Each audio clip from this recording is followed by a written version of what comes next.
क्या मेरे मुंह पे लिखा है? बता कितने होते हैं? जी 12। तो तूने यहाँ पर केवल 11 माह का ब्याज क्यों गिना है?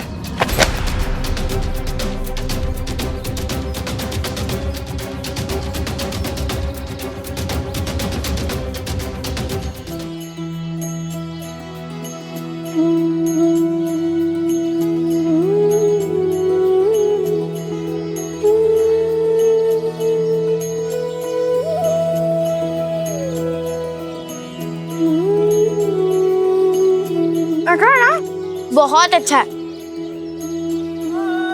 बहुत अच्छा है काकी। साईं आप भी कुछ लीजिए, आप तो कुछ खा ही नहीं रहे।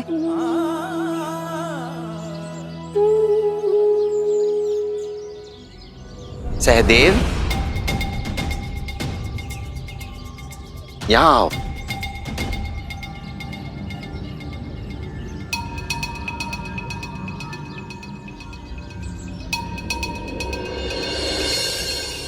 जी सही। थोड़ी देर हमारे साथ बैठो, कुछ खाओ। देखो माँ जी ने हम सब के लिए कितने सारे पकवान मंगवाए हैं। नहीं साहब, वो मैं अभी। मामा जी बैठिए ना, देखिए बहुत सारी स्वादिष्ट चीजें हैं। आप बैठिए ना मामा जी, बैठिए ना, आइए आइए। ये लीजिए। शिरडी में तुम हमारे मेहमान हो, कभी हमें भी मेहमान नवाजी का मौका दो। मामा जी जलेबी बहुत स्वादिष्ट है, जल्दी खाइए वरना चींटियां लग जाएंगी। चींटी, चींटी से मुझे एक चुटकुला याद आ गया। एक बार ना 3 चींटियां आराम कर रही थी, तभी सामने से एक हाथी गुजरा। तो एक चींटी ने बोला, ओए हाथी, तू मुझसे कुश्ती लड़ेगा? तो उसकी दोनों सहेलियों ने कहा, क्या रे, जाने दे बेचारे को, अकेला है और हम 3-3 हैं, लोग क्या कहेंगे?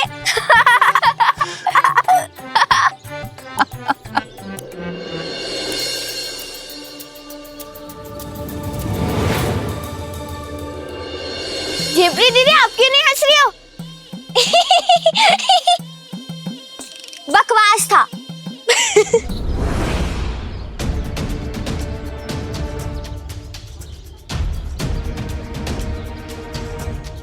नहीं सहदेव, चिमटा छूना नहीं, तुम जानते हो ना ये गलत है।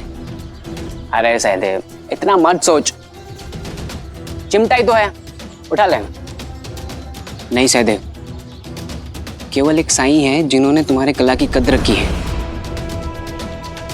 उनके साथ ऐसा मत करना।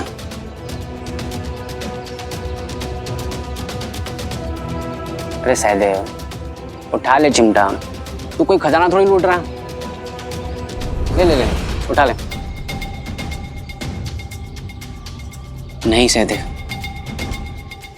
उठा ना। एक और सुनाती हूँ। हाँ? बस बस और नहीं, सुनाओ परी।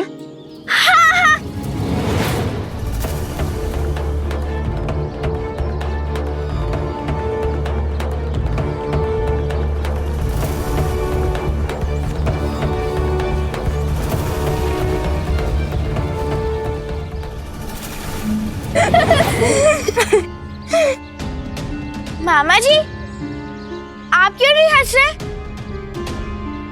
क्या आपको मेरा चुटकुला पसंद नहीं आया? उसमें उनका दोष नहीं है। वो तो है। नहीं वो बात नहीं, मैं कुछ सोच रहा था।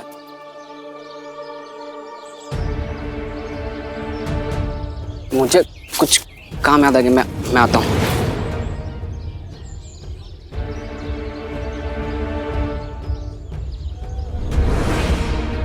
मामा जी ने कुछ भी नहीं खाया, जलेबी वैसे की वैसे ही है।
बड़ी जल्दी लौट आया, जरूर भूख लगी होगी।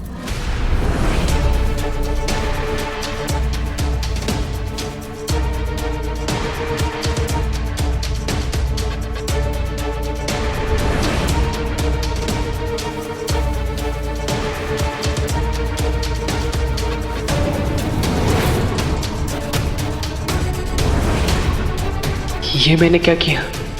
अगर ताई को पता चलेगा तो वो क्या सोचेगी? जीजा जी क्या सोचेंगे? वो साईं पर कितना विश्वास करते हैं और मैंने उन्हीं का सामान चुरा लिया। अब मैं क्या करूं? कहाँ छुपाऊं इसे? इसे अपने सामान के साथ छुपा देता हूँ और जैसे ही मौका मिलेगा ना, द्वारका मई में वापस रख दूंगा।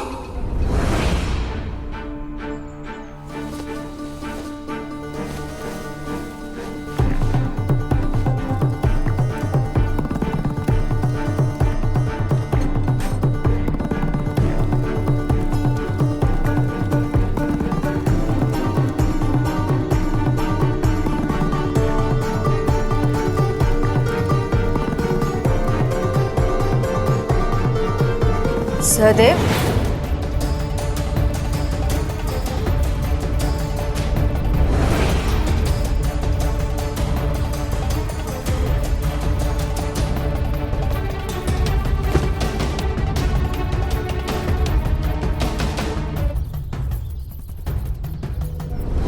क्या हुआ है? तुम इतने परेशान क्यों हो? क्या कोई बात है जो तुम्हें अंदर ही अंदर परेशान कर रही है? नहीं तो। सहदेव,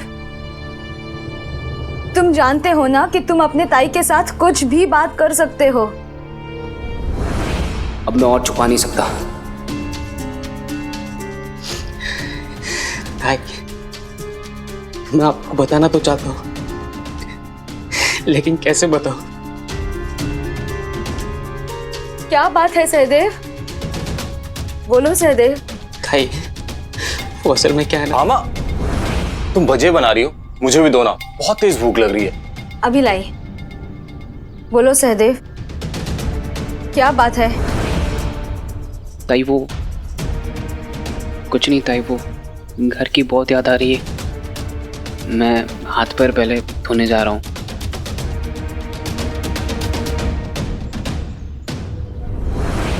क्या हुआ इसे?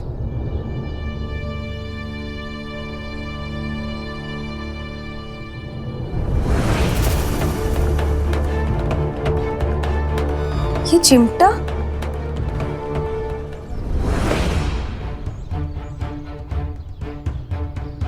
ये चिमटा तो कहीं देखा हुआ है।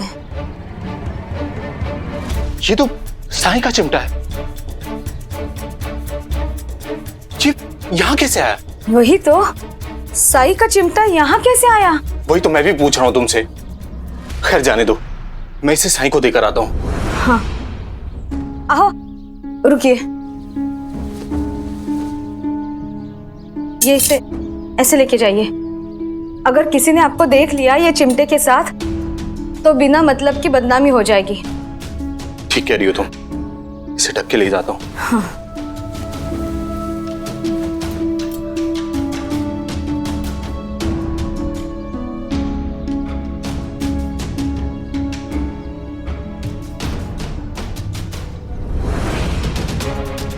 चिमटा देने जा रहे जीजा जी, अब तो सबको पता चल जाएगा।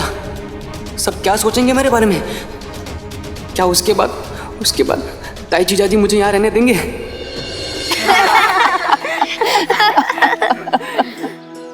परी, किसी और को तुम्हारे चुटकुले पसंद आए ना आए, मुझे तुम्हारे चुटकुले बहुत पसंद हैं। काकी, अगर आप ऐसा कह रहे हैं तो मैं एक और चुटकुला सुना देती हूँ। अरे नहीं, बस और नहीं।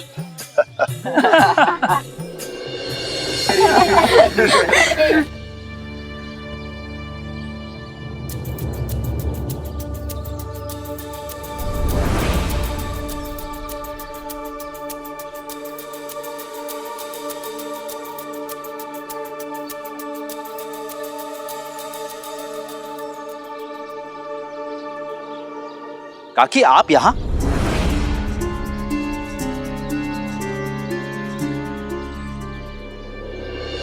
अरे शरद, तुम?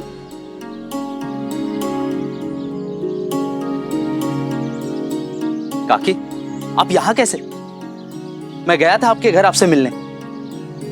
क्या मेरे घर गए थे? मेरे बेटे कैसे हैं? वहाँ सब ठीक है ना? ठीक। काकी, आप कल्पना भी नहीं कर सकती वो किस हाल में है। क्या हुआ? बलराम और लक्ष्मीकांत बहुत दुखी थे। जब मैंने उनको आपके बारे में पूछा तो वो फूट फूट कर रोने लगे। बहुत पूछने पर उन्होंने बताया कि नवरात्रि की खरीदारी करते समय आप खो गई। बहुत चिंतित रहते हैं वो आपके बारे में, खाना भी ठीक से नहीं खाते। और आप यहाँ बैठ के लड्डू और जलेबी खा रही। कैसी माँ है आप? आपको अपने बच्चों की जरा भी चिंता नहीं। मेरी तो ये सब समझ से बाहर है।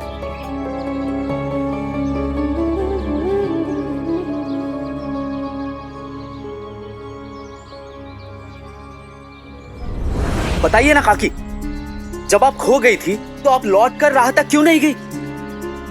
यहां क्या कर रही है? क्या आपको अपने बच्चों से प्यार नहीं?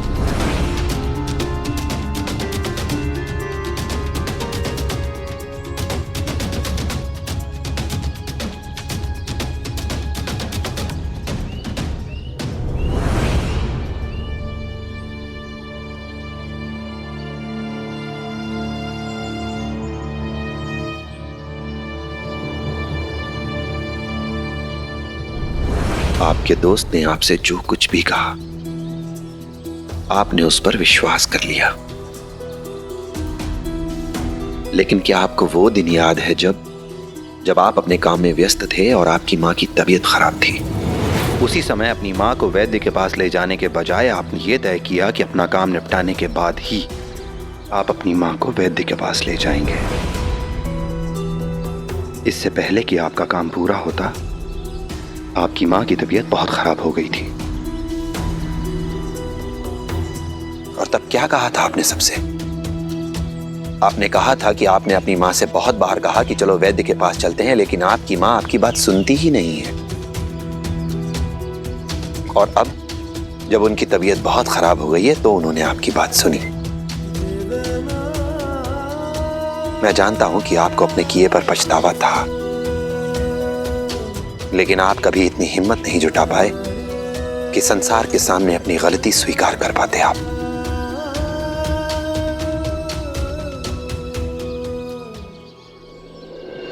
आप कैसे जानते हैं ये सब? आप है कौन? ये साईं है। पुत्र को पुत्र हो सकता है, लेकिन माता कभी कुमाता नहीं हो सकती। मैं जानता हूं कि उस दिन के बाद तुम्हें अपनी गलती का एहसास था और अपनी गलती सुधारने के लिए तुमने अपनी मां की जी जान से देखभाल की, खूब ख्याल रखा उनका, लेकिन कभी संसार को यह बता नहीं पाए और ना ही कभी तुम्हारी मां ने एक शब्द कहा। हो सकता है तुम्हारा दोस्त भी वही कर रहा हो जो कि तुमने किया। इसलिए तुम्हें अपने दोस्त के पास जाना चाहिए और यह जानने की कोशिश करनी चाहिए कि उसने जो कहानी तुम्हें सुनाई, क्या वो सच्ची थी?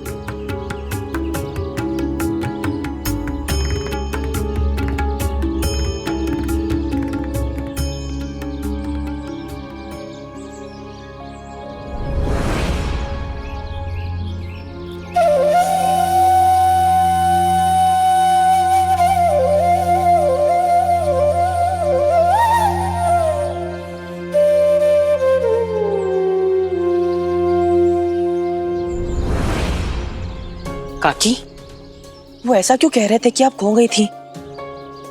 हमें सच सच बताइए कि आपके साथ क्या हुआ था।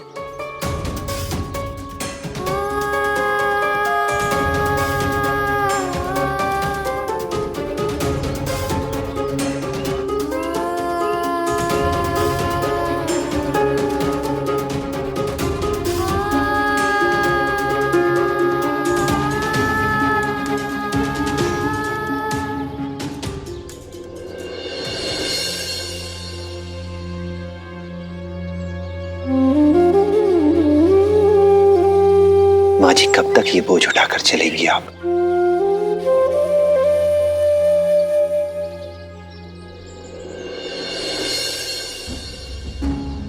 रहा था मैं अपने पति और दोनों बेटों के साथ हंसी खुशी जिंदगी जी रही थी। मेरे पति की मृत्यु के बाद जैसे मेरी दुनिया ही बदल गई। इनके जाने के बाद बड़े जतन से मैंने अपने दोनों बेटों की शादी कर दी, जिससे वो अपनी घर गृहस्थी संभाल सके। मुझे लगा मैंने अपनी सारी जिम्मेदारियां पूरी कर ली हैं और अब मैं आराम कर सकती हूँ। लेकिन अचानक पिछले साल मेरी आंखों की रोशनी चली गई। तो क्या आपके बेटों ने आपको घर से निकाल दिया? मुझे नहीं लगता उन्होंने कुछ गलत किया था। आंखों की रोशनी जाने के बाद मैं पूरी तरह उन पर बोझ बन चुकी थी। वो अपना नया जीवन शुरू कर रहे थे और मुझे ये ठीक नहीं लगा कि वो मेरी तीमारदारी करे, देखभाल करे और उसमें समय बर्बाद करे। मैं उनको दोष नहीं दे सकती। उनके लिए अपने परिवार के साथ साथ एक लाचार अंधी का ध्यान रखना कितना मुश्किल रहा होगा। मैं पूरी तरह उन पर निर्भर हो गई थी। पानी तक नहीं ले सकती थी। छोटे छोटे काम के लिए मुझे लोगों को बुलाना पड़ता था।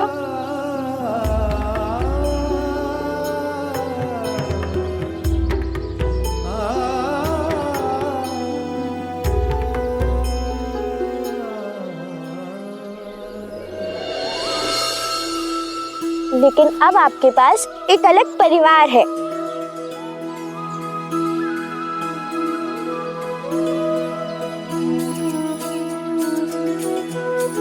काकी, ये लीजिए, मुंह खोलिए,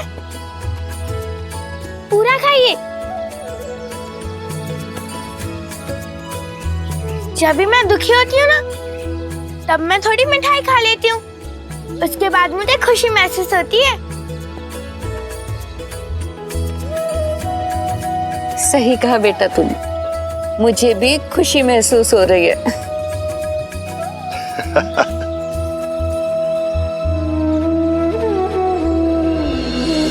तुम लोग माँ जी को लेकर चलो, मैं भी आता हूँ। आइए काकी।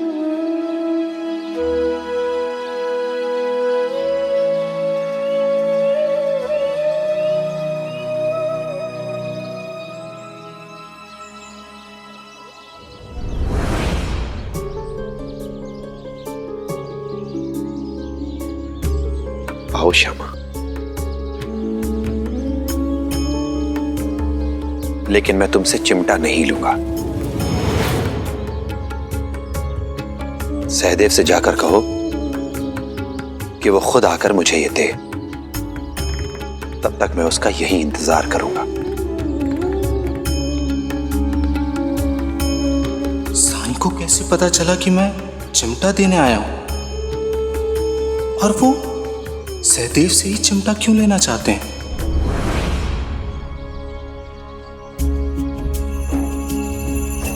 जी साईं, जैसे आपकी मर्जी।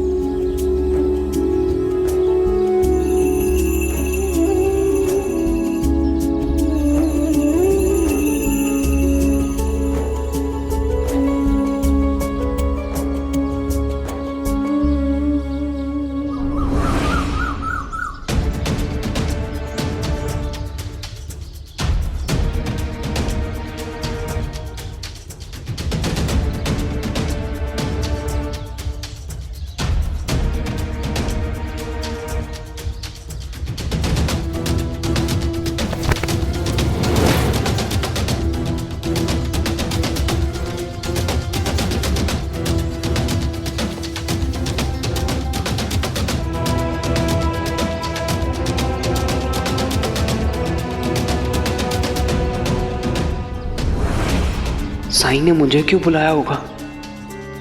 कहीं उन्हें पता तो नहीं चल गया कि मैंने ही चोरी की थी? जरूर उन्हें पता चल गया होगा, जैसे उन्हें रोहिणी काकी की समस्या का पता चल गया। और उन्होंने उन पे अपनी कृपा बरसाई।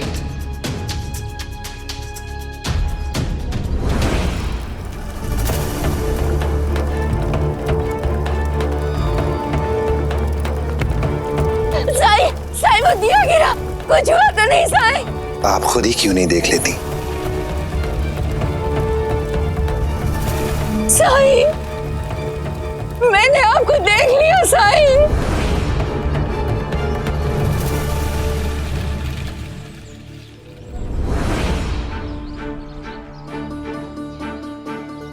अगर साईं को पता चल गया तो उन्होंने जीजा जी को क्यों नहीं कहा? शायद वो नहीं चाहते हो कि जीजा जी को बुरा लगे। शायद खुद मुझे डांटना चाहते हो।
साईं,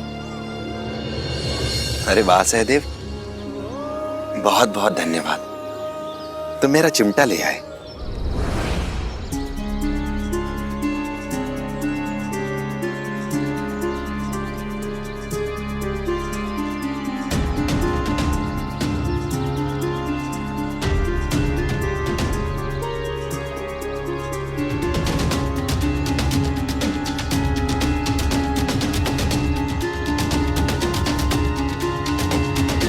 चिमटा सहदेव,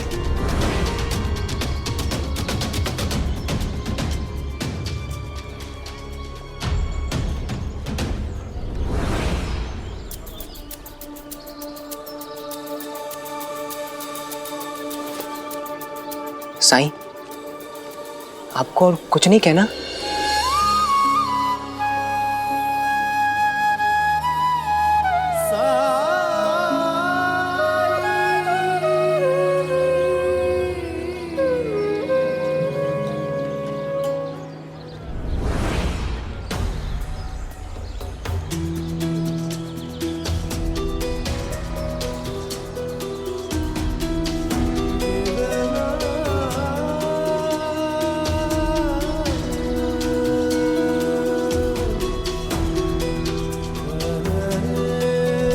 आप चुप क्यों है साईं? आप क्यों कुछ बोल नहीं रहे? आप जानते हो कि चिमटा मैंने चुराया था, फिर आप चुप क्यों हैं? क्यों आप ताई और जिया जी को जाके बोल नहीं देते कि मैं चोर हूं? साईं, आप मुझे मारिए, आप मुझे मारिए, आप मुझे डांटिए साईं, आप मुझे सजा दीजिए साईं, लेकिन आप ऐसे चुप मत रहिए साईं। साईं, आप मुझे डांटिए, मुझे सजा दीजिए साईं। आपकी ये चुप्पी मुझे अंदर ही अंदर खाए जा रही है साईं, कुछ तो बोलिए साईं। साईं, मैं जानता हूँ कि मेरी ये सच्चाई आपके अलावा कोई नहीं जानता। साईं, मैं बहुत बुरा इंसान हूँ साईं। साईं, मेरे किए हुए की सजा मुझे मिलनी ही चाहिए साईं। मुझे आप सजा दीजिए, मुझे मारिए साईं, मुझे मारिए, मैं इसी के काबिल हूँ साईं, मुझे कुछ तो सजा दीजिए।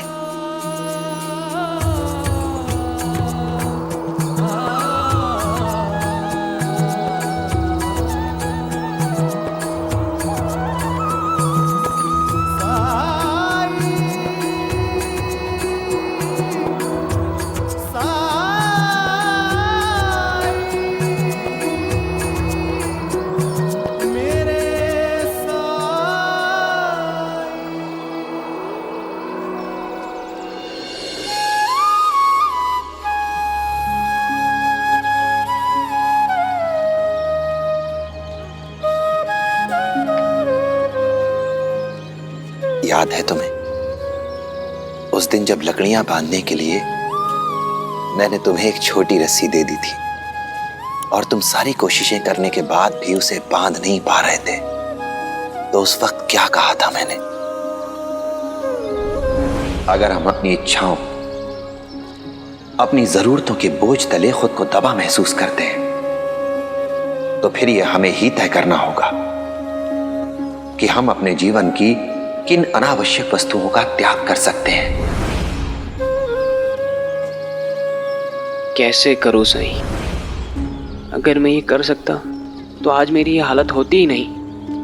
मैं शुरू में ऐसा नहीं था, मैं भी बचपन में और बच्चों की तरह ही था, लेकिन लड़कपन में ना छूटने वाली ये बुरी आदत न जाने कैसे लग गई। मैं हमेशा कोशिश करता हूँ कि चोरी ना करूं, पर मैं कभी नियंत्रण नहीं कर पाता। ये आदत तुम्हें कब से लग गई? कुछ याद है तुम्हें? मेरे बाबा बड़े ही सख्त उसूलों वाले इंसान हैं। उन्होंने हमेशा अपने नियम के हिसाब से हमें चलाया। ये मत करो, वो मत करो, किसी की देखा देखी मत करो। साईं, मेरे दोस्तों के पास पहनने को अच्छे कपड़े थे, उनके पास अच्छे खिलौने थे, वो लोग स्वादिष्ट खाना खाते थे, और हम लोग सादा जीवन जीते थे। वैसे साईं, हमें कोई कमी नहीं थी, पर बाबा को लगता था कि इससे हम पे बुरा असर पड़ेगा, हम बिगड़ जाएंगे।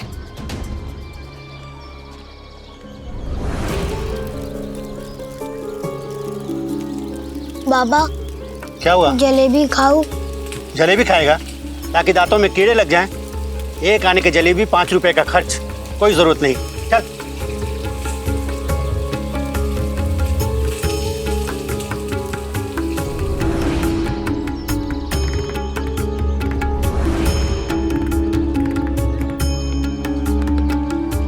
बाबा, ये हाथी कितना अच्छा है, मुझे चाहिए। सवारी करेगा इसकी? किसी काम का नहीं है, हमेशा खर्च की बात करता है। ये गुल्लक ले, इससे पैसे जोड़ना सीखेगा, समझा? गुल्लक तो खरीद दिया बाबा ने, लेकिन उसमें डालने के लिए फूटी कौड़ी नहीं दी जिससे मैं पैसे जोड़ना सीख सकूं। साईं, आपको आश्चर्य होगा कि जब भी ताई यहाँ से मेरे लिए कोई तोहफा भेजती थी, वो भी बाबा मुझे देते नहीं थे। कहते थे कि मैं बिगड़ जाऊंगा। मेरे पास कभी कुछ था ही नहीं, और मेरे दोस्तों के पास कभी कोई कमी नहीं थी।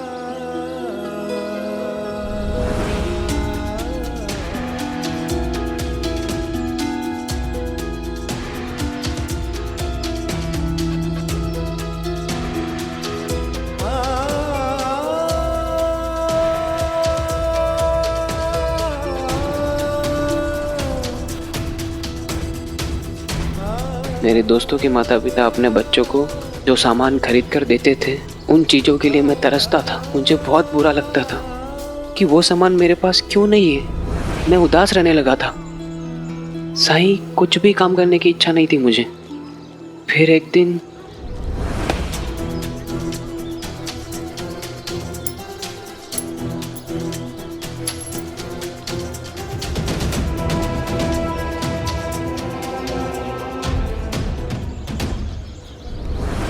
जो चीज़ मेरे बाबा मुझे खरीद के नहीं दे सके, उसे पाने का मैंने अपना तरीका ढूंढ लिया था।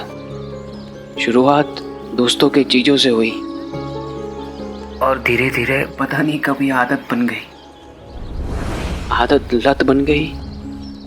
मैं जानता था सही कि मैं ये गलत कर रहा हूँ, लेकिन मेरे अच्छे इरादे होने के बावजूद मैं इस दलदल में अपने आप को गिरने से रोक ही नहीं पा रहा था। एक रास्ता मुझे समझ में आया, वो ये था कि मैं किसी से मिलूं ही नहीं, अकेला रहूं। मैंने सोचा जब लोगों से मिलना जुलना होगा ही नहीं, तो उनकी चीजों को चुराने का प्रश्न उठेगा ही नहीं। साईं, इसलिए मैंने घर से बाहर निकलना ही बंद कर दिया। और बाबा तो कभी मुझे समझते थे ही नहीं। उन्हें तो एक और बहाना मिल गया था ताना मारने का। पिताजी के तानों से तंग आकर साईं मैं घर में भी अकेले अंधेरे कमरे में रहने लगा।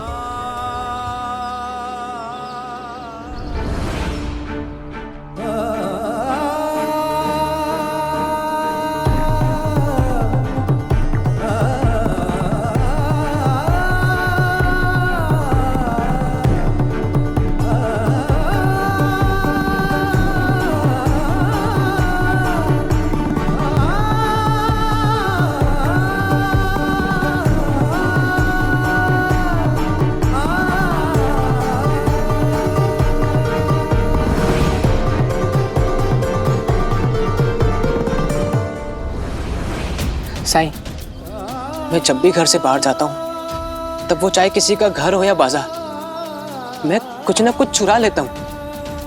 और साईं, अब मैं बच्चा नहीं रहा। मुझे वो सामान वापस रखने में डर लगता है। डर लगता है कि मैं वो सामान वापस रखते हुए पकड़ा ना जाऊँ। साईं, इसलिए वो सारा सामान मैं अपने पास रखने लगा। साईं, मुझे चोर कहलाने से बड़ा डर लगता है साईं। और अगर किसी को पता चल गया तो मेरे परिवार की बड़ी बदनामी होगी साईं। साईं, क्या मेरे ठीक होने की कोई उम्मीद नहीं है? क्या मैं जिंदगी पर चोरी बना रहूंगा साईं? साईं। सहदेव, कोई इंसान कितना ही अच्छा क्यों ना हो, जीवन में कभी ना कभी बुरा काम करता ही है। फर्क इस बात से पड़ता है कि बुरा काम करने के बाद इंसान के मन में पश्चाताप की भावना जागती है या वो अपनी गलती स्वीकार ही नहीं करना चाहता। और अगर मन में पश्चाताप की भावना जागे तो भूल सुधारने के लिए वो कोशिश करना चाहता है। अगर हां, तो क्या उसका संकल्प दृढ़ है? क्योंकि पश्चाताप का मार्ग कभी आसान नहीं होता। क्या तुम अपनी भूल सुधारना चाहते हो? मगर कैसे साईं? जब भी तुम्हारा मन कुछ चुराने के लिए करे, उस समय उस इंसान को याद करो जिसे तुम सबसे ज्यादा चाहते हो, जो तुम्हारे सबसे करीब है, जो तुम्हारे लिए सबसे अच्छा है, जिस पर तुम सबसे ज्यादा भरोसा कर सकते हो। बस उसे याद करो। लेकिन कौन? ताई, जीजा जी, बाबा? वो कौन है ये तो तुम्हें ही तय करना होगा सहदेव। लेकिन उससे क्या होगा साईं? करके देखो, तुम्हें खुद पता चलेगा। और हाँ, एक बात और, अगर तुम अपनी भूल सुधारना चाहते हो, अपनी इस बुरी आदत से छुटकारा पाना चाहते हो, तो तुम्हें मेहनत करनी होगी। अगर घर से बाहर नहीं निकलोगे, खुद को एक कमरे में बंद करके रखोगे, लोगों से मिलो जुलोगे नहीं, बातचीत नहीं करोगे, हंसो बोलोगे नहीं, तो तुम्हें अपनी इस बुरी आदत से कभी छुटकारा नहीं मिलेगा। घर से बाहर निकलो, काम की तलाश करो, हंसो बोलो। मैं जानता हूं ये काम तुम्हारे लिए मुश्किल होगा, लेकिन इसे एक चुनौती समझकर स्वीकार करो। और अगर तुमने ये काम कर लिया तो मुझे पूरा विश्वास है कि तुम्हें सफलता जरूर मिलेगी, जरूर। मैं आपकी सलाह जरूर मानूंगा साईं। राम जी भला करे।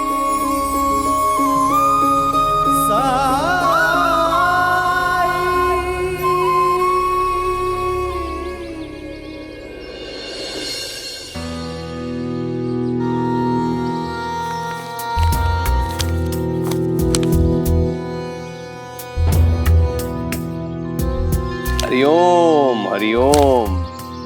पहली बार ऐसा हुआ है कि मां के आरंभ में ही सबने ब्याज की राशि चुका दी हो। जबकि इसी महीने में दिवाली और भाई दूज का त्योहार भी था।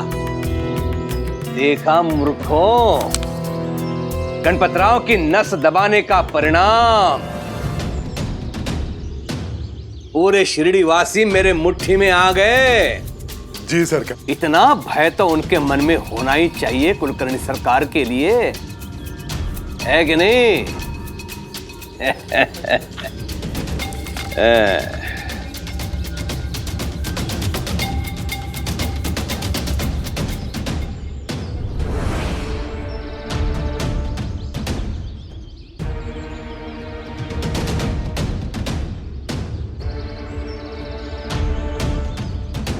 मुनीम,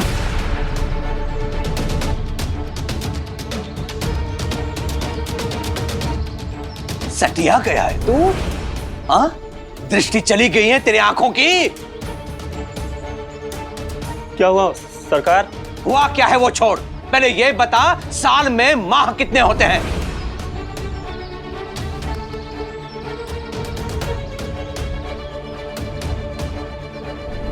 क्या मेरे मुंह पे लिखा है? बता कितने होते हैं? जी 12। तो तूने यहां पर केवल 11 माह का ब्याज क्यों गिना है?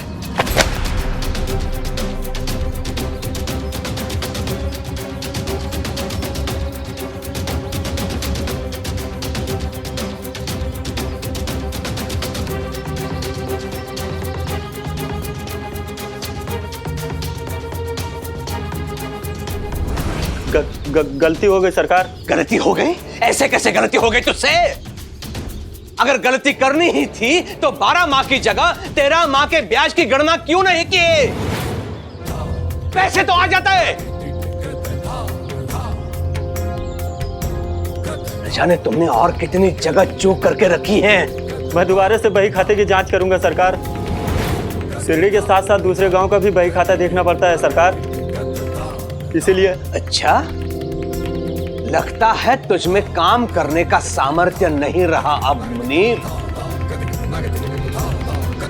गलती हो गई सरकार, आगे से शिकायत का मौका नहीं दूंगा। अंता नहीं सरकार, माफ कर दीजिए सरकार।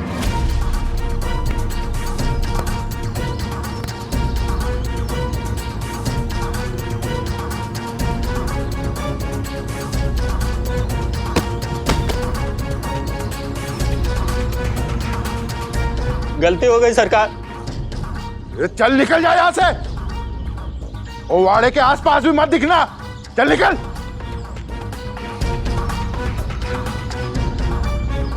बंता, जल्दी जा, दूसरे गांव के बही खाते को लेके आ। न जाने इस गधे ने कहां कहां चूक करके रखी है। जी सरकार।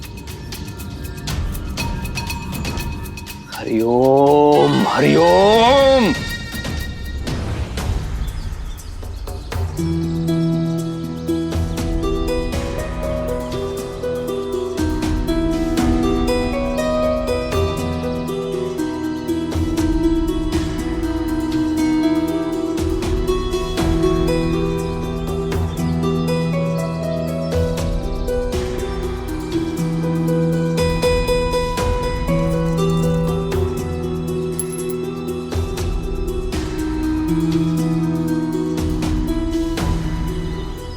भाऊ, भाऊ, मुझे वो पास वाले गांव में जाना है, लेकिन किराया देने के लिए मेरे पास पैसे नहीं है। कुछ काम की तलाश में यहाँ आए थे, पर खाली हाथ वापस लौटना पड़ रहा है। आप अगर मुझे मेरे गांव तक छोड़ दें तो बड़ी मेहरबानी होगी। भाऊ, लेकिन मैं जरा व्यस्त हूँ, मैं आपकी मदद नहीं कर पाऊंगा। लेकिन हाँ, आपकी काम वाली समस्या मैं जरूर दूर कर सकता हूँ। हाँ, सच? हाँ। क्या किसी जमींदार या साहूकार को काम करने वाले लोगों की तलाश है? नहीं नहीं नहीं नहीं नहीं, आपको काम की जरूरत है? हाँ। आप मेरे साथ जुड़ जाओ। मेरी बेटी की शादी होने वाली है, तो मैं पूरे महीने उसमें व्यस्त रहूंगा। और मुझे एक गाड़ी चलाने वाले की जरूरत भी है जो गाड़ी हाँक सके। लेकिन हाँ, एक बात मैं बता देता हूँ, गाड़ी चलाना इतना आसान काम भी नहीं है। पूरा धूप में भागा दौड़ी करनी पड़ती है, बैलों की देखभाल करनी पड़ती है, उनको चारा देना पड़ता है। महीने के 6-7 रुपए मेहनताना दूंगा, बेकार बैठने से तो बेहतर है। मुझे गांव तक मत छोड़िए, ठीक है, लेकिन मेरा मजाक क्यों उड़ा रहे हैं आप? मजाक? भाव, मदद करने के इरादे से काम का प्रस्ताव दे रहा हूँ। अनपढ़ गवार नहीं हूं मैं, ब्राह्मण हूं, उड़ते हुए पक्षी के पर गिन लेता हूं मैं। ये सब छोटे मोटे काम मैं नहीं करता। अरे मदद क्या मांग ली, तुम तो फायदे उठाने लग गए। बड़े अजीब लोग हैं शिरडी में। अजीब आदमी था, खाली बैठने की जगह मैंने इसे काम सौंपना चाहा तो इसने उसे भी ठुकरा दिया। अपनी इस बुरी आदत से छुटकारा पाना चाहते हो तो तुम्हें मेहनत करनी होगी। घर से बाहर निकलो, काम की तलाश करो, हंसो बोलो। मैं जानता हूं ये काम तुम्हारे लिए मुश्किल होगा, लेकिन इसे एक चुनौती समझकर स्वीकार करो। साईं की बात बिल्कुल सही है, मुझे उनकी सलाह मानने में देर नहीं करनी चाहिए।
भाऊ बोलिए। वो नहीं, ये मिठाई की दुकान है और मैंने तो अभी मन को नियंत्रित करना सीखा ही नहीं है। मैं तैयार नहीं हूँ, मैं यहाँ खुद को रोक नहीं पाऊंगा। मैं कुछ ना कुछ चुरा ही लूंगा यहाँ से। क्या हुआ? कुछ नहीं।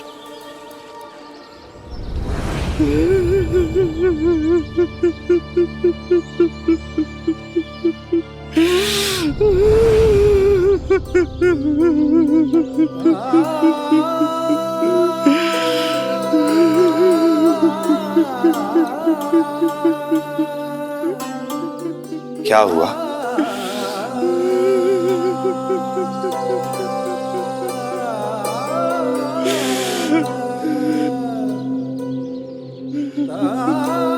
क्या बात है? क्या मैं तुम्हारी कुछ मदद कर सकता हूं?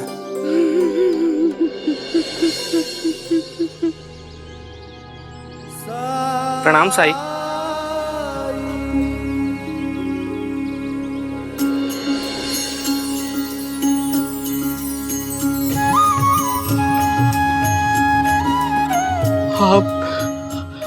आप साईं हैं? अरे बताओ तो सही, बात क्या है?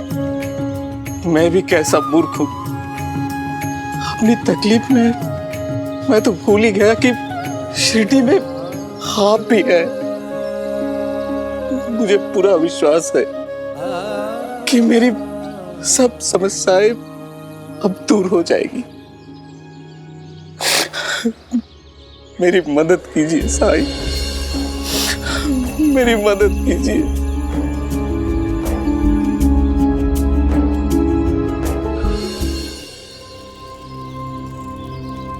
लक्ष्मी, थोड़ा पानी देना।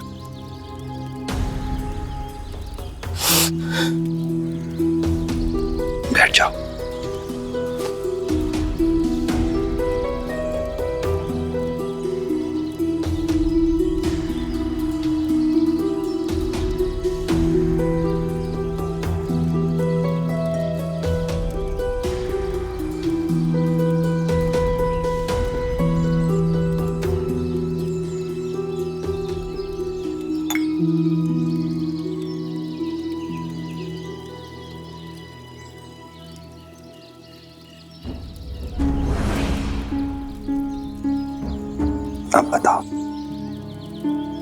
कहो क्या बात है।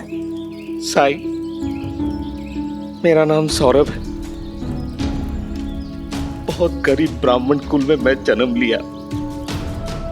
मेरे बाप दादा ने भी गरीबी देखी थी और मैं भी गरीबी के जंजाल में फंसा हूं। गांव में थोड़ी सी जमीन है, लेकिन उससे मेरे घर का गुजारा बहुत मुश्किल से होता है। जो दुख मैंने भोगे हैं, मैं नहीं चाहता कि मेरे बीवी बच्चे भी वही भोगे। इसीलिए मैंने बाहर काम करना शुरू कर दिया। थोड़ा बहुत काम मुझे मिला भी, लेकिन आए दिन कोई ना कोई मुसीबत आती रही और मेरी नौकरियां जाती रही। फिर भी मैंने हार नहीं मानी। सोचा दिवाली के बाद कोई अच्छा काम ढूंढ लेंगे जिसमें इज्जत भी हो और पैसे भी। एक साहूकार ने मुझे बुलाया। वो चाहता था कि उसका कारोबार मैं संभालूं।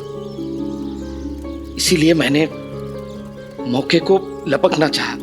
लेकिन साई, मेरी बदकिस्मती देखिए, उस साहूकार के पास मेरे पहुंचने के पहले ही कोई और आदमी पहुंच गया और साहूकार ने उसे वो नौकरी दे दी। लोग सामान देके भी मुकर जाते। साई, उस साहूकार के भरोसे मेरे पास जो भी थोड़े बहुत पैसे थे, मैं वो खर्च करके यहाँ आया, लेकिन मेरे हाथ निराशा ही लगी। ये सब मेरे साथ ही क्यों होता है साई? गाँव वापस लौटने के लिए भी मेरे पास पैसे नहीं बचे थे, इसलिए मैं पैदल जा रहा था। रास्ते में एक बैलगाड़ी वाला दिखा जिससे मैंने मदद मांगी, लेकिन उसने भी मेरी मजबूरी का फायदा उठाना चाहा। काम के बहाने मेरा शोषण करना चाहा। ये सब मेरे साथ ही क्यों होता है साई?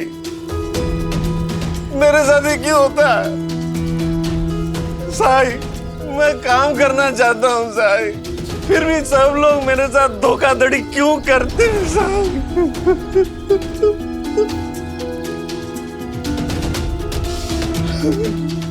मुझे अमीर बनने का अवसर क्यों नहीं मिलता है साई? क्यों नहीं मिलता?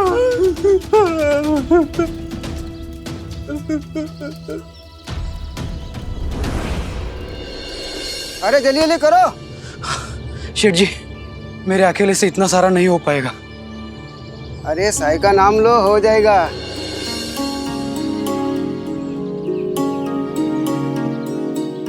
साई,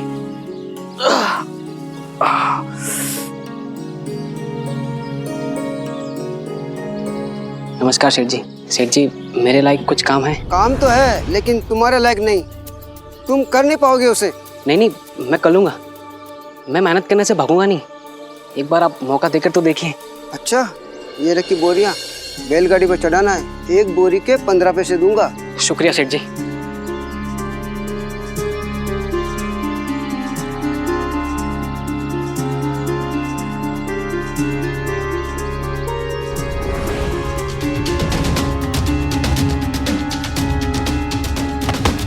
हो गई तसल्ली?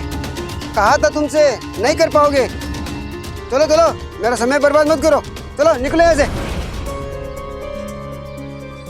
अरे भाई, तुम क्यों खड़े हो? तुम तो काम करो। हाँ सेठ जी।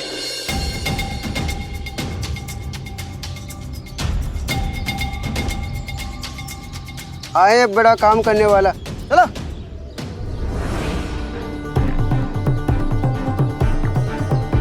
आप जब बुलाएंगे तब मैं आ जाऊंगा। बस कुछ काम दे दो आप। अरे पर मुझे किसी की जरूरत नहीं है, ये काम तो मैं अकेले ही संभाल लेता हूँ। भाऊ, वो मुझे। अरे तुम तो वही हो ना, उस दिन भाऊबीज के दिन आए थे। ढेरों साड़ियाँ दिखाई, मगर एक भी नहीं खरीदी थी तुमने। और तो और बिना बताए गायब हो गए थे।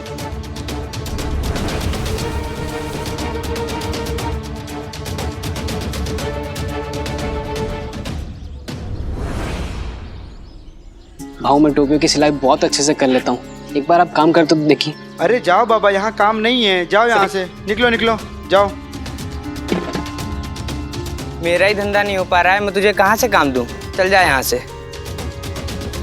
पहले तेरी दाढ़ी मूंछ तो निकल आए, फिर दूसरों की हजामत बनाना काम नहीं है यहाँ। चलो जाओ।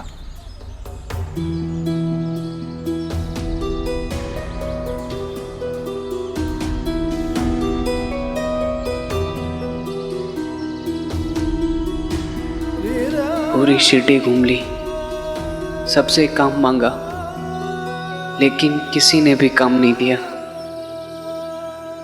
क्या मैं हार मान लूं? हार नहीं मान सकता साई, और अब तो आप मिल गए मुझे।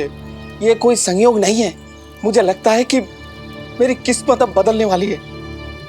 मेरी मदद कीजिए साई, मेरी मदद कीजिए।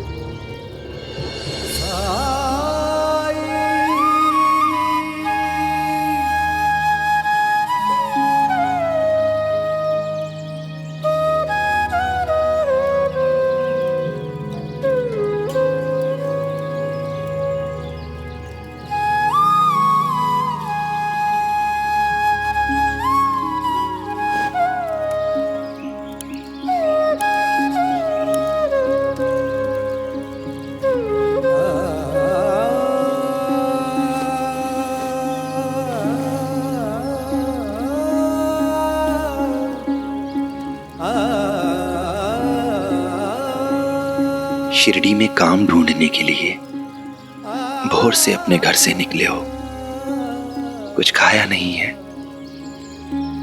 तो भूख तो लगी होगी ना।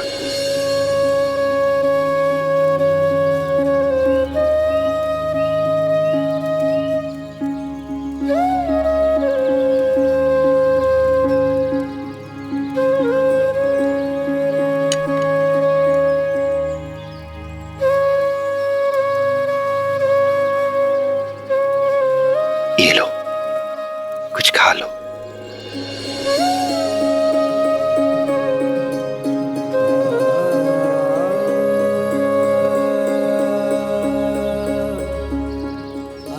साई, आप भी कुछ खा लीजिए।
साईं, आपने तो बहुत कम खाया है।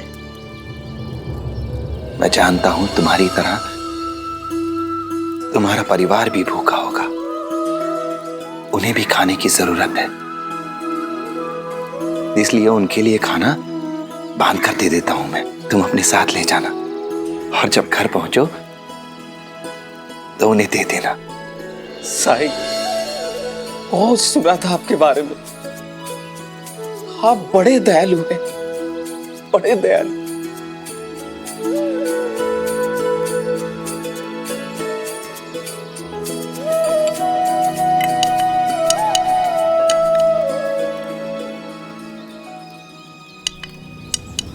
साईं मेरे घर वालों के लिए अपना छोटा खाना दे रहे हैं, पर वो ऐसा कैसे कर सकते हैं?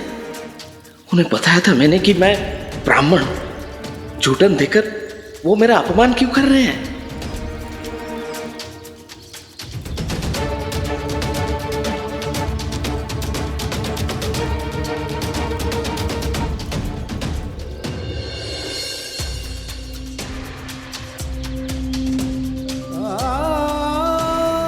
पिताजी सही कहते थे, क्या मैं सच में निकम्मा हूं? कूद के पांव पालने में ही दिख जाते हैं। अरे मैं तो इसके लक्षण देख के कह रहा हूं, इस जिंदगी में कुछ भी नहीं करने वाला।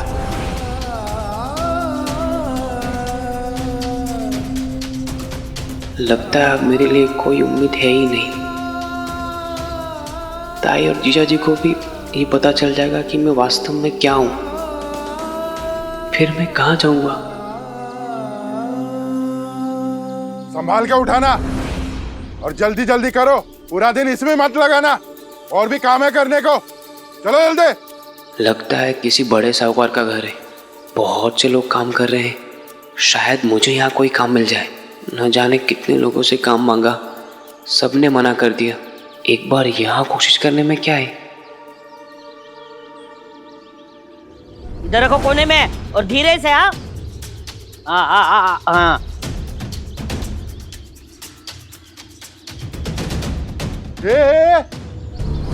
कहाँ घुसे चले आ रहा अंदर?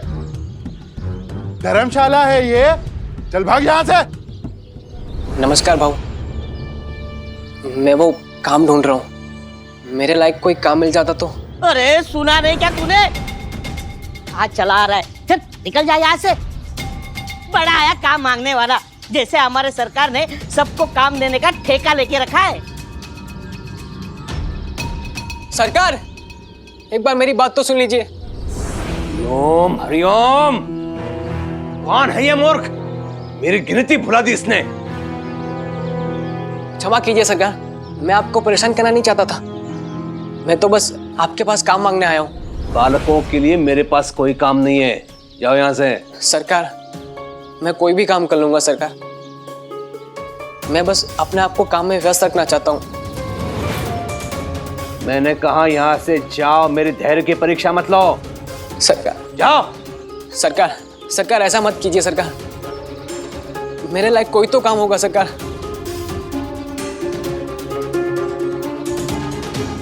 सुना नहीं सरकार ने क्या कहा? चल निकल यहाँ से। अरे आप यहाँ?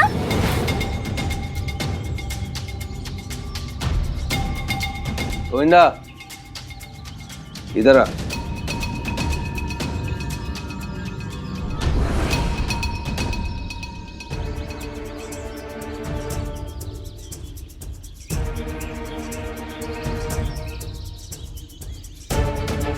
कौन है ये? क्या तुम जानते हो इसे? ये लीजिए, ये आपके परिवार के लिए है।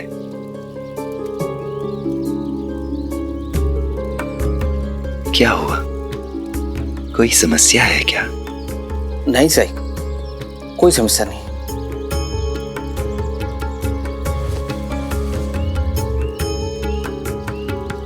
शुक्रिया। राम जी भला करें।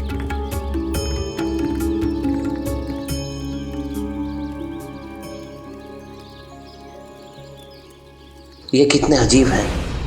घर ले जाने के लिए अपना झूठन दिया।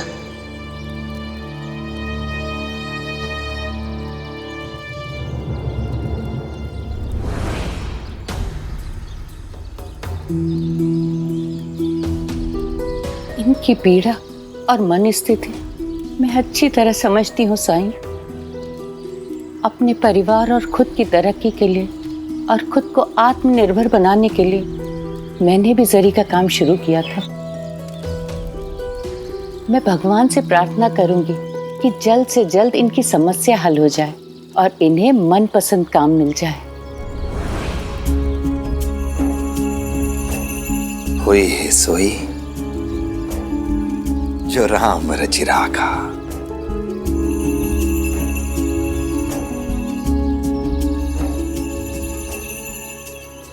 तुमने उत्तर नहीं दिया अभी तक। तुम इसे कैसे जानते हो? अगर मैंने मामा जी को बता दिया कि मैंने इन्हें साई के साथ देखा है तो वो मेरा वाड़ी से बाहर निकलना ही बंद कर देंगे। उत्तर दो। वो मैंने देखा था उन्हें कहीं गांव में। पंता। ए बालक, इधर आ, सरकार बुला रहे। अरे जल्दी आ।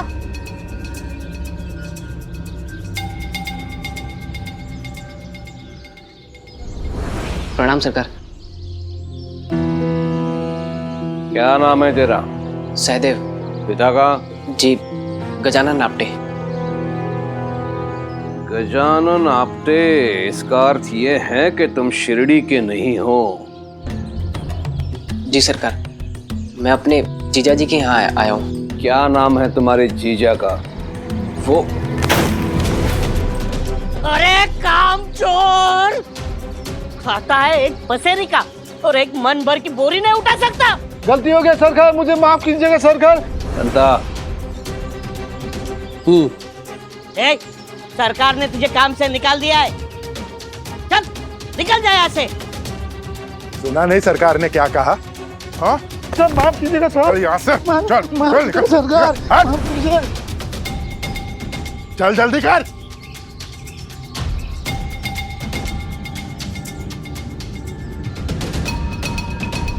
पढ़े लिखे हो? जी।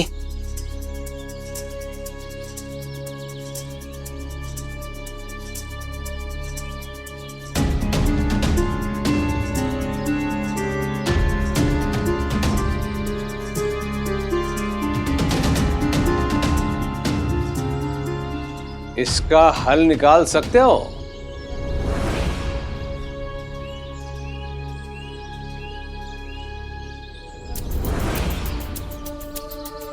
पहनावे से तो किसी अच्छे घर का लड़का लग रहा है, मेरे किसी काम आ सकता है।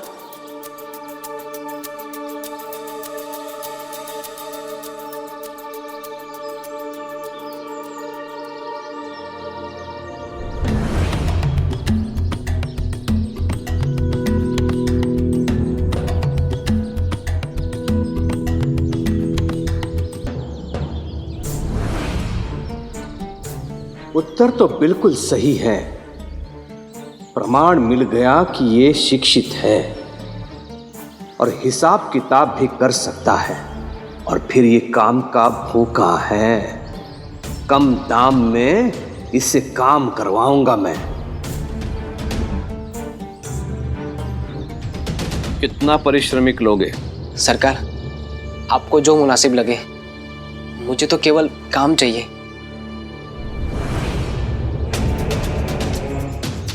ऐसे मूर्ख कहाँ मिलते हैं हरिओम।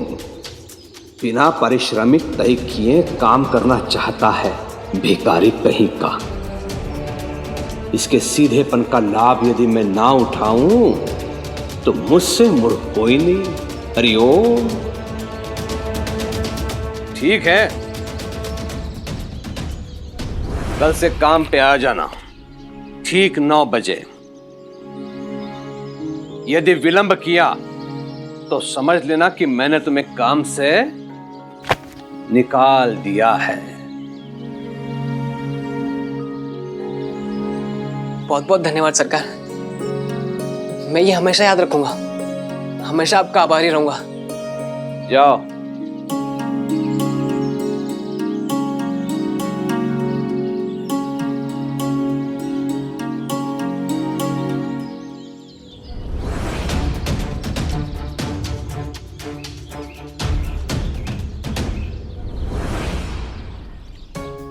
साई से मदद मांगी थी, लेकिन उन्होंने क्या किया?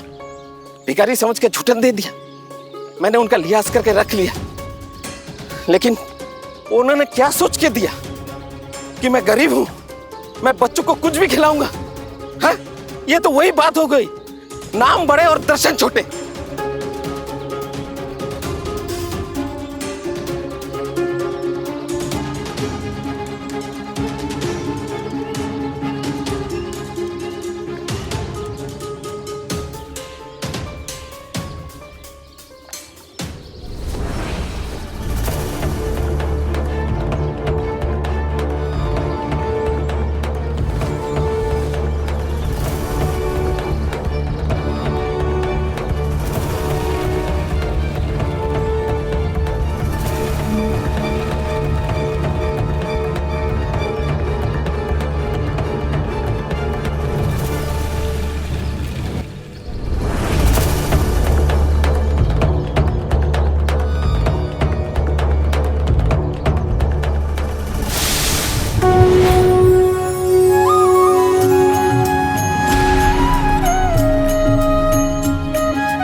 सुना था।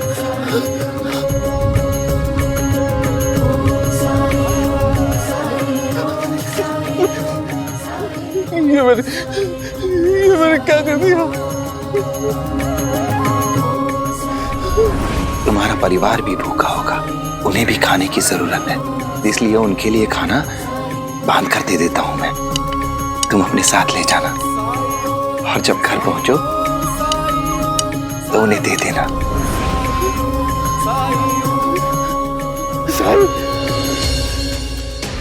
ये आपका चमत्कार था और मैंने आपके आशीर्वाद को झूठा समझ के फेंक दिया। मैंने जो गलती की है उसको सुधारा नहीं जा सकता। सच में मैं बहुत अभागा हूँ साईं, मुझे माफ कर दो साईं, मुझे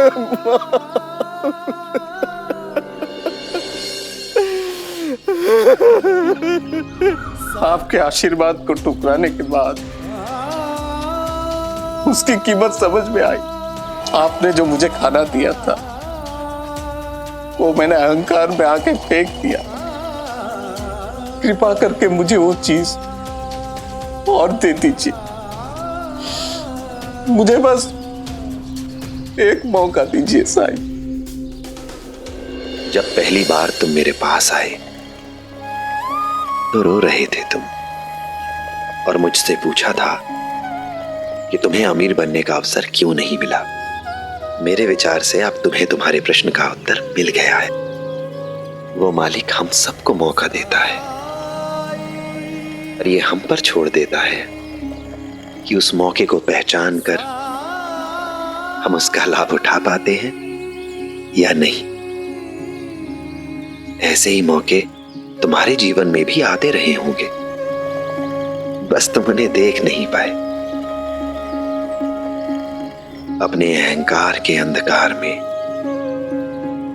अपने भाग्य के वरदान को तुम नहीं देख पाए और आज भी कुछ ऐसा ही हुआ। किस्मत को कोसते रहते हो तुम कि तुम्हें काम नहीं मिलता,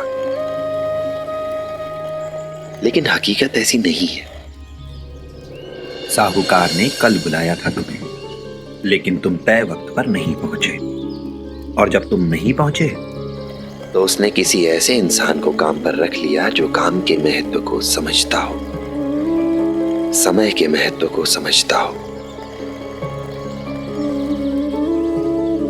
और यही नहीं, आज भी तुमने गाड़ी चालक की नौकरी ठुकरा दी क्योंकि तुम्हें वो काम छोटा लगा। तुमने नहीं सोचा कि अगर तुम गाड़ी चलाओगे तो 4 लोग तुम्हारी गाड़ी में बैठेंगे।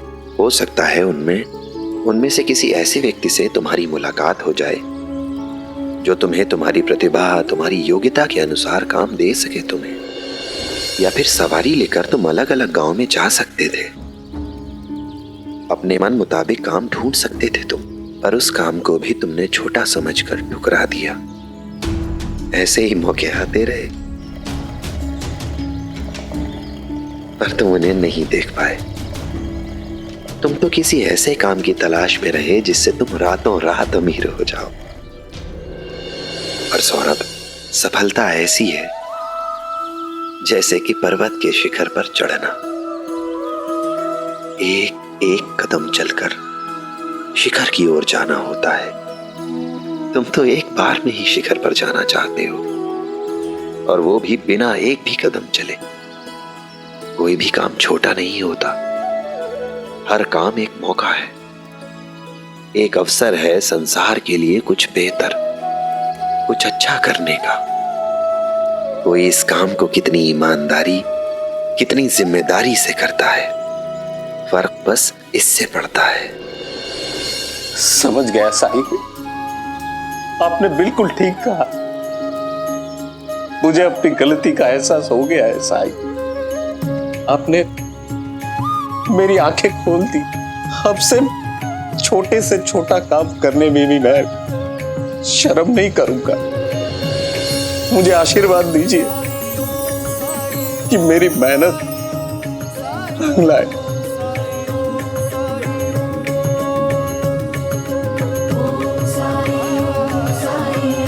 राम जी भला करें।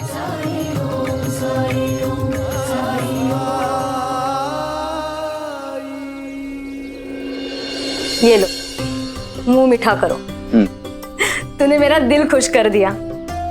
मुझे पूरा यकीन था कि तू कुछ ना कुछ तो जरूर करेगा, लेकिन इतनी जल्दी अपने पैरों पे खड़ा हो जाएगा ये नहीं सोचा था। अब आने दो बाबा को, उनसे पूछूंगी मैं क्यों मेरे होनार भाई पे बिना बात के गुस्सा करते थे। वैसे नौकरी कहाँ मिली है, काम क्या है? देखो शिरडी बहुत बड़ी जगह तो है नहीं, तो जरूर हम उन्हें जानते होंगे।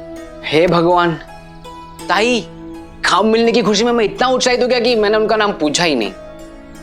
मैं आप लोगों को सीधा खुशखबरी बताने आ गया। समझ सकता हूं तुम्हारी भावनाओं को, पर कुछ तो पता होगा उनके बारे में। हाँ, वो बड़े अमीर हैं और अपना उद्धव का दोस्त है ना, वो भी मुझे वहां मिला था, पर उसका नाम उद्धव जानता होगा। उद्धव? रहने दो, उद्धव अभी तो पढ़ाई करने के लिए बैठा है, और वैसे भी क्या फर्क पड़ता है किसने नौकरी दी। और ये क्या कम है कि बिना जान पहचान के इसको काम दिया है। वो जरूर अच्छे लोग होंगे। अब मेरा भाई भी औरों की तरह काम करेगा, मेरे लिए यही बहुत है। ये समाचार मैं साईं को बता कर आता हूँ, क्योंकि उन्होंने ही मुझे काम करने के लिए प्रेरित किया है। मैं जाके आता हूँ। रुको,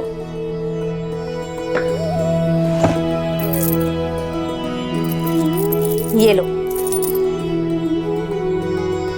बाजार से मिठाई लेके द्वारका में जाना। ऐसी बातें मुंह मीठा करके बताई जाती है। ठीक है ताई, मैं जाके आता हूँ साईं के पास। मामा जी, मैं भी चलूंगा आपके साथ बाजार। पता था मुझे, सहदेव के आते ही तुम्हारा मन पढ़ाई में नहीं लगेगा। ठीक है, मामा के साथ जा रहे हो तो जाओ, पर जल्दी आना और आके अपनी पढ़ाई पूरी करना, ठीक है? चलिए मामा जी। ठीक है, हम चलते हैं। सहदेव का शिरडी आना सार्थक हो गया।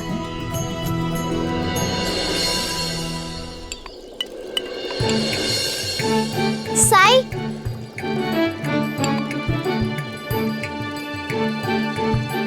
मैं अब से यहाँ द्वारका माई में ही रहूंगी। क्यों? ऐसा क्या हुआ? मुझसे कोई प्यार नहीं करता, इसलिए मैं अपना घर छोड़कर यहाँ आई हूँ। मेरी सखी परी ने कहा कि द्वारका माई में सबके लिए जगह है। आप सबको प्यार करते हैं ना साई? ऐसा कहा उसने? हाँ साई, जब देखो तब मेरी आई मुझे डांटती रहती है। आज भी डांटा था, परसों भी डांटा था, और पिछले हफ्ते भी डांटा था। आज तो छोटी सी गलती के लिए सबके सामने डांटा। मेरा एक दोस्त है चंदू, उसकी आई उसे कभी नहीं डांटती। वो गलती करे तभी नहीं, और तो और उसकी आई उसके बाबा तक को भी बात नहीं पहुंचाती। इसका मतलब तो यही हुआ ना साई, केवल मेरी आई मुझसे प्यार नहीं करती। देखा ना काकी, मैंने कहा था कि निराली हमें यही मिलेगी। तो यहाँ पर है? मैं घर नहीं जाऊंगी, मैं यहीं रहूंगी, क्योंकि साई किसी को भी नहीं डांटते।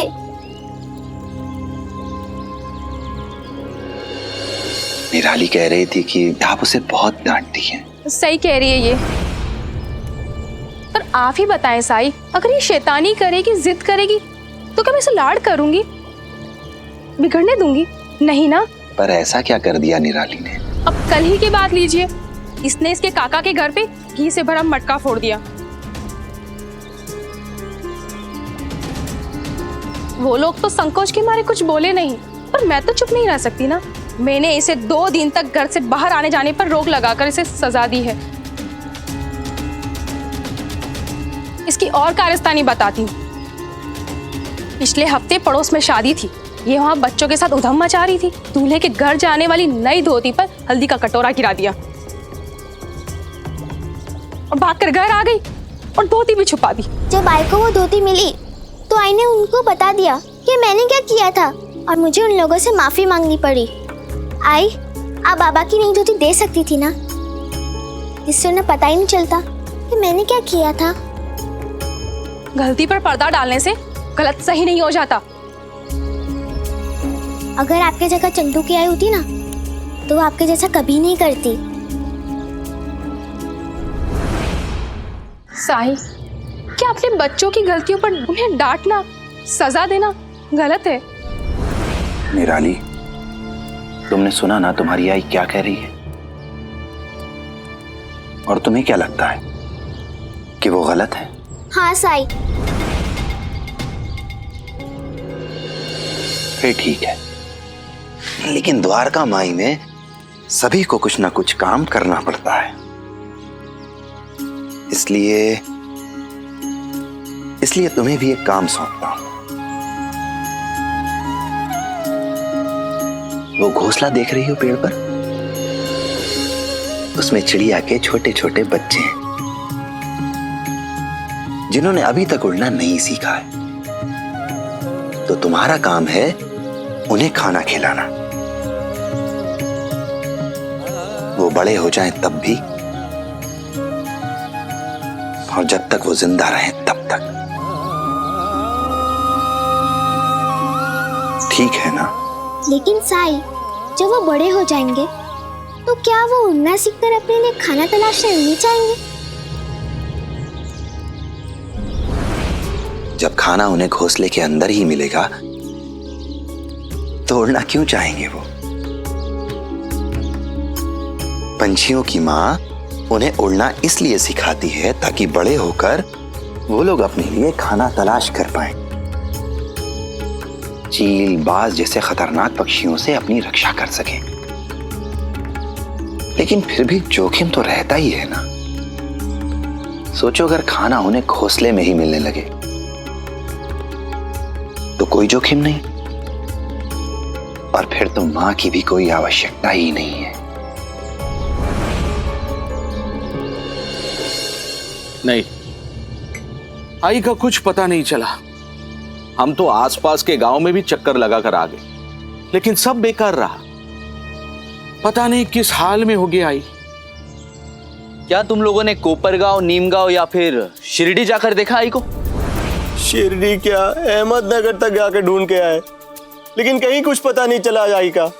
पता नहीं उन्हें जमीन खा गई या आसमान निकल गया। झूठ झूठ बोल रहे हो तुम लोग। मैं जानता हूं काकी कहां है।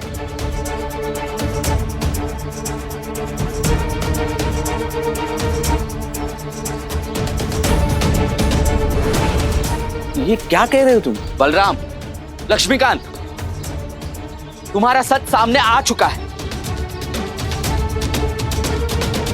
मैंने तुम्हारी आई को शिरडी में देखा है।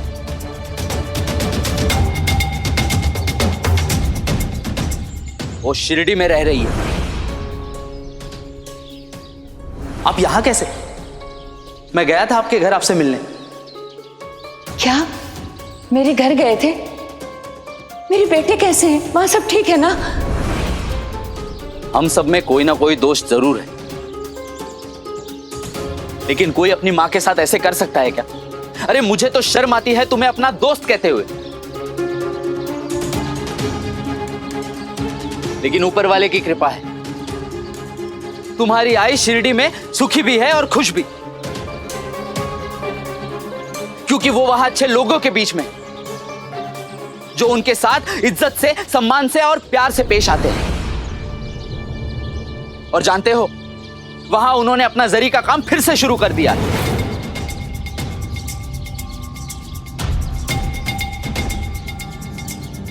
क्या कहा तुमने? जरी का काम? फिर तो तुम्हें जरूर धोखा हुआ है। अरे हमारी आई तो अंधी है, वो कुछ नहीं देख पाती। लगता है तुमने मेरी बात ध्यान से नहीं सुनी। तुम्हारी आई शिरडी में है, जहां साई रहते हैं। साई, जिन्होंने कई चमत्कार किए हैं। अरे उन्होंने ही तुम्हारी आई की आंखों की रोशनी लौटाई है। काश साई तुम जैसे कुपूतों को भी सद्बुद्धि दे पाते, स्वार्थ में अंधे हो चुके बेटों को ठीक कर पाते। बस शरद भाऊ, बस शरद भाऊ, बस एक शब्द और नहीं। हम सुन रहे हैं, इसका मतलब ये नहीं कि आप हमारा अपमान करोगे। और जो कुछ भी हुआ वो हमारे घर की बात थी। वैसे भी तुम जैसे लोगों के साथ बात करना कौन चाहता है?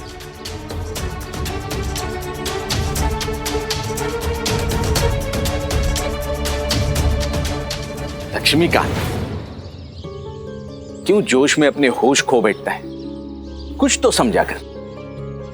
क्यों कहा तुमने ऐसे? और क्या जरूरत थी लड़ने की? अगर उसने सबको जाकर बता दिया कि आई के साथ हम लोगों ने क्या किया है तो क्या होगा? दादा छोड़िए शरद को, किसी को क्या बताएगा। मैं तो ये सोच रहा हूँ आई की आंखें ठीक हो गई हैं और उन्होंने जरी का काम भी शुरू कर दिया है। अगर हम उन्हें किसी तरह वापस ले आए तो हम नुकसान में नहीं रहेंगे, क्योंकि जरी का काम करके आई खूब पैसे कमाती है और शादी का मौसम भी आने वाला है। सोने पे सुहागा। आहो, लेकिन सासूबाई वापस आएगी क्या? हमने तो उन्हें घर से बाहर निकाल दिया था। आएगी, जरूर आएगी। वो हमें इतना प्यार जो करती है, बस हमें एक बार उसके पैर पकड़ लेने हैं, फिर वो मना नहीं कर पाएगी। जब तक आई साथ में रहती थी तब तक काम करती रहती थी ताकि हमें कोई दुख ना हो। हमारी आंखों में आंसू देखती थी तो बाबा को भी डांटने नहीं देती थी। बस हमें आई के पास जाने और उसे कहने की देरी है, उसका दिल पिघल जाएगा। लेकिन साई, अगर ऐसा हो तो बच्चे बड़े होने के बाद अपनी उड़ान कैसे भरेंगे? हाँ साई, ऐसा भी तो हो सकता है ना कि मैं किसी दिन किसी कारण से ना आ पाई तो वो तो भूखे रह जाएंगे।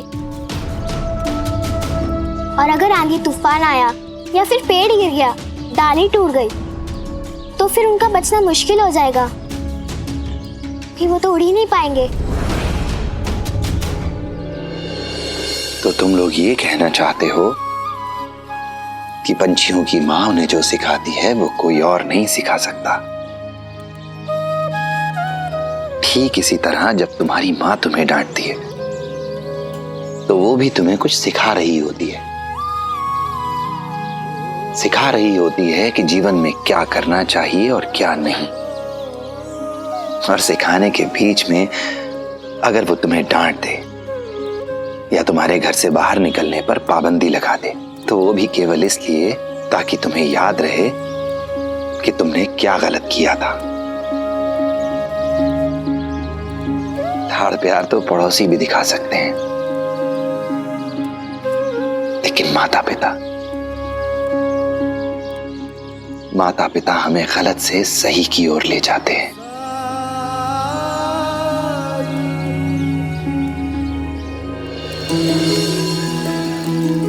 उद्धव, मुझे कुछ समझ नहीं आ रहा, मैं क्या लूं? वैसे साई को क्या पसंद है? मामा जी, साई की अपनी कोई पसंद नहीं है। वो कहता है कि जो भी प्रेम से दिया जाए वो उन्हें पसंद है। और द्वारका में मिठाई आती है तो साई हम बच्चों को दे देते हैं।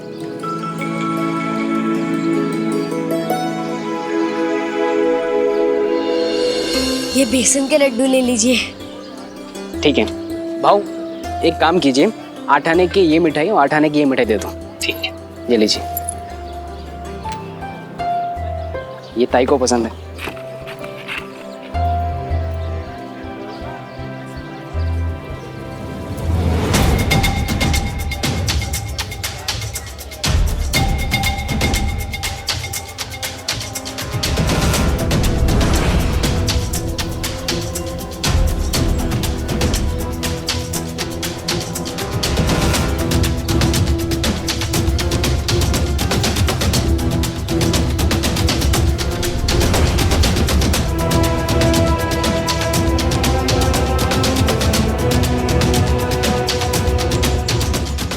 मामा जी चलिए, हमें मिठाई मिल गई। मामा जी चलिए ना, हमें साई के पास जाना है।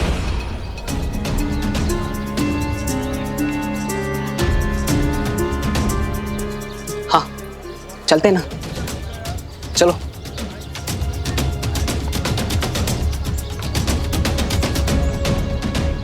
और आईने सबके सामने जो किया। अगर आई ने तुम्हें सबके सामने डांटा, सबके सामने तुमसे गलती कबूल कराई, तो मैं समझता हूं तुम्हें बुरा लगा होगा। पर सबके सामने गलती स्वीकार करा के उन्होंने तुम्हें बहुत हिम्मत का काम करना सिखाया है। गलती हम सब करते हैं, लेकिन सबके सामने अपनी गलती स्वीकार करने की हिम्मत ये सब में नहीं होती। और अब वो गलती तुम दोबारा नहीं करोगी, तो फिर ये तो अच्छी बात हुई ना।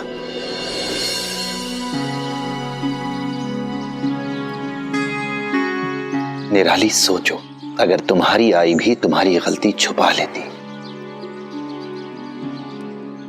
तुम्हारे बाबा की धोती उस शादी वाले घर में दे आती, तो क्या शिक्षा मिलती तुम्हें, जानती हो? तुम्हें लगता कि तुम कोई भी गलती कर सकती हो, तुम कुछ भी कर सकती हो। तुम्हारी मां तुमसे कुछ नहीं कहेगी, तुम्हारी गलती को दुनिया से छुपा लेगी वो। थोड़ी देर के लिए तुम्हें अच्छा लगता, तुम्हारी मां तुम्हें दुनिया की सबसे अच्छी मां लगती, बहुत प्रेम उमड़ता उस पर उसका परिणाम क्या होता, कभी सोचा है तुमने? ना तो तुम सामाजिकता का ध्यान रखना सीख पाती, और ना ही अपनी आई का मान रखना।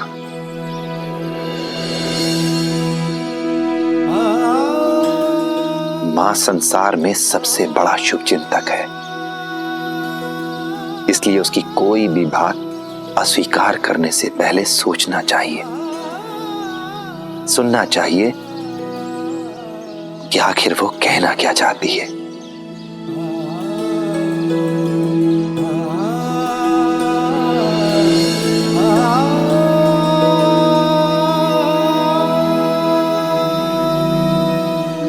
मैं समझ गई साई।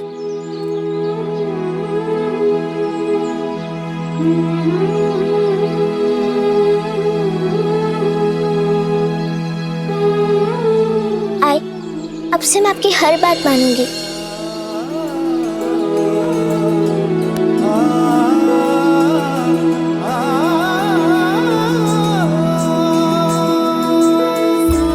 मुझे भी तुझे डांटना कहाँ अच्छा लगता है। जब तेरी आंखों में आंसू देखती हूँ मेरा कलेजा फट जाता है। शुक्रिया साई। चलते हैं साई। राम जी भला करें। चलो निराली।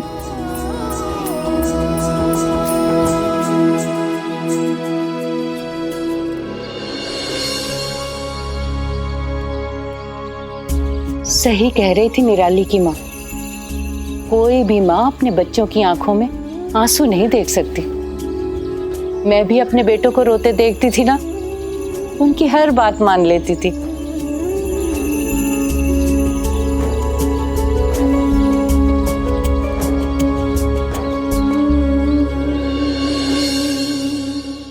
ऐसे और भी मजेदार वीडियो के लिए हमारे चैनल को लाइक, शेयर और सब्सक्राइब करें।